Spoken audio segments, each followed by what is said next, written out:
Voilà, alors une petite présentation de Slack, donc l'interface quand on se connecte. Donc, ici, donc, voilà, donc on est identifié par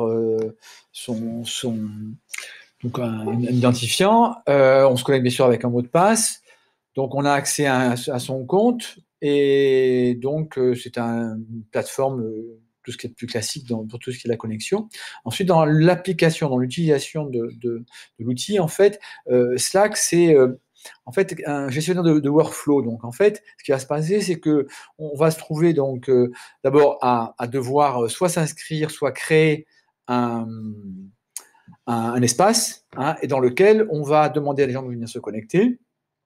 Et donc, ces gens-là, quand ils sont au sein de cet espace-là, ils vont pouvoir échanger les uns avec les autres, travailler les uns avec les autres. Voilà. Donc là, je suis connecté sur un des espaces qui est l'espace Mautic. Donc, on voit ici, Mautic, c'est un logiciel d'optimisation des campagnes marketing, donc qui est un logiciel assez pointu et sur lequel une communauté donc a été établie et fonctionne assez bien. Donc, quand on est connecté à cet espace Mautic, on a je dirais différents onglets qui nous permettent d'accéder aux différentes informations.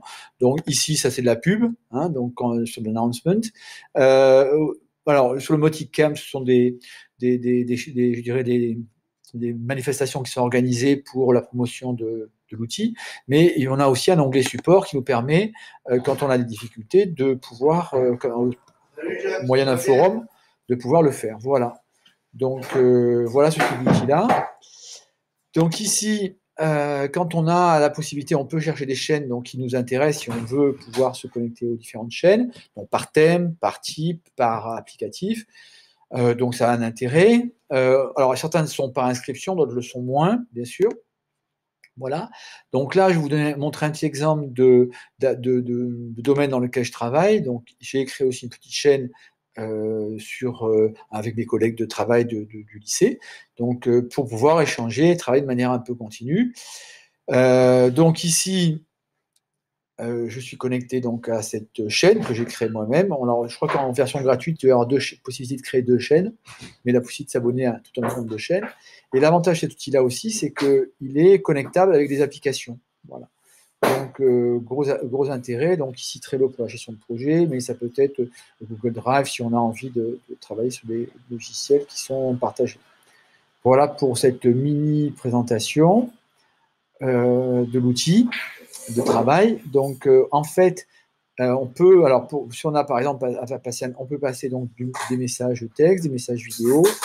On peut aussi avoir des conversations téléphoniques, donc avec tous les gens qui sont sur cette plateforme-là. Donc le principe, c'est quand même de la gestion de workflow, donc avec la possibilité aussi de créer des espaces séparés, des espaces conversationnels. Donc par exemple, si j'ai une personne avec qui j'ai envie d'avoir une conversation personnelle, eh bien à ce moment-là, je peux m'isoler dans un domaine pour pouvoir discuter avec lui. Voilà, donc voilà le principe. C'est un peu différent des autres outils. Ça remplace avantageusement les mails. Ça vient plutôt compléter ce type d'outil-là. Et ça, surtout, c'est totalement intégré aux autres outils. On peut, à l'intérieur de Slack, faire fonctionner d'autres outils, la gestion de projet, de la gestion de documents partagés, etc., etc. Voilà pour une présentation hyper simple, d'autant plus que je ne suis pas quand même encore totalement un expert de l'outil.